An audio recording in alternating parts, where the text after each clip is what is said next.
एक बार की बात है। घने जंगल में एक शरारती बंदर और चतुर बिल्ली रहती थीं। बंदर अपने चंचल स्वभाव के लिए जाना जाता था, जबकि बिल्ली अपनी चतुराई के लिए जानी जाती थी। एक दिन बंदर की नजर एक स्वादिष्ट केले के पेड़ पर पड़ी और उसका मन करा कि काश मैं उन केलों को खा पाता। उस केले के पेड़ की रखवाली एक भयंकर और क्रोधी शेर कर रहा है। बंदर को डर लग रहा था कि अगर मैं उस पेड़ के पास गया तो शेर उसको पकड़ डीडीएच लेगा। पर फिर भी वह अपने आप को नहीं रोक सका और केला तोड़ने के लिए आगे बढ़ा। जैसे ही बंदर आगे बढ़ा, शेर ने जोर से दहाड़कर उसे डरा दिया। बंदर निराश हो गया और वापस अपने पैडडेज पर आ गया, और यह सारा दृश्य बंदर की दोस्त बिल्ली दूर से देख रही थीं।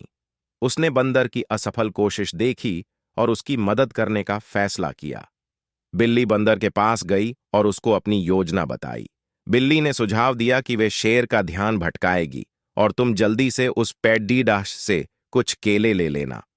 कुछ ही देर में बिल्ली शेर के पास पहुंची और उसका ध्यान आकर्षित करने के लिए जोर जोर से म्यानू करने लगी।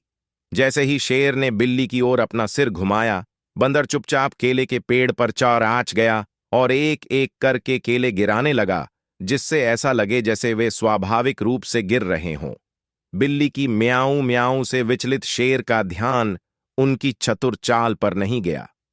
जैसे ही बंदर ने आखिरी केला गिराया, शेर को एहसास हुआ कि ये क्या हो रहा है। वह गुस्से में दहाड़ता हुआ बिल्ली का पीछा करने लगा। बिल्ली तेजी से जंगल की ओर भागी। बंदर पेड़ से नीचे आया और जल्दी से जितने हो सके उतने केले इकट्ठा करके वहां से भाग गया।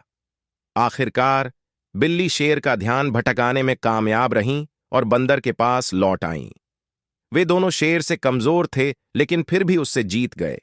बंदर ने बिल्ली को उसकी बहादुरी और चतुराई के लिए धन्यवाद किया। उस दिन से दोनों दोस्त पेड़ से लाए स्वादिष्ट केलों को एक दूसरे में बांटने लगे और हमेशा क्रोधी शेर पर नजर रखने लगे।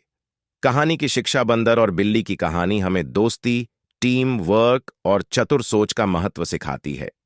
यह दर्शाता है कि जब हम एक साथ काम करते हैं और अपनी ताकत का उपयोग करते हैं, तो हम अपने रास्ते में आने वाली किसी भी बाधा को दूर कर सकते हैं।